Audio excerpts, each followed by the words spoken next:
मुल्क भर में तालीमी इदारे खुले रखेंगे या फिर बंद कर दिए जाएं। फैसला national command and control centre के इजलास में होगा।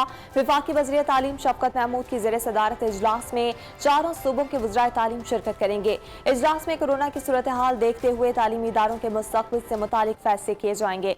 अपडेट करें आपको, national command and control centre का इजलास आज होगा जिसमें अहम फैसलों का ऐलान मुतवक्के है। इजलास की सदारत शफकत महमूद की जानिब से की जाएगी। चारों सूबों के वज़राए तालीम इस इजलास में शरीक होंगे। इजलास में कोरोना की सूरत हाल देखते हुए तालीमी इदारों के मुस्तक़बिल से मुतालिक फैसले किए जाएंगे। कराची में जिला बस्ती के कुछ इलाकों में माइक्रो स्मार्ट लॉकडाउन लगा दिया गया है जो 6 अप्रैल तक जारी रहेगा। नोटिफिकेशन के मुताबिक micro smart lockdown north Karachi, north Nazimabad और लियाकताबाद की यूसीस में लगा दिया गया है। मुतासरा इलाकों में आने और जाने वाले तमाम अफराद को मास्क पहनना लाजमी होगा। गैर जरूरी आमदरफ्त और डबल सवारी पर भी पाबंदी आयद होगी। कारोबारी, सनती सरगर्मियों और इज्तिमात पर भी पाबंदी लगा दी गई है।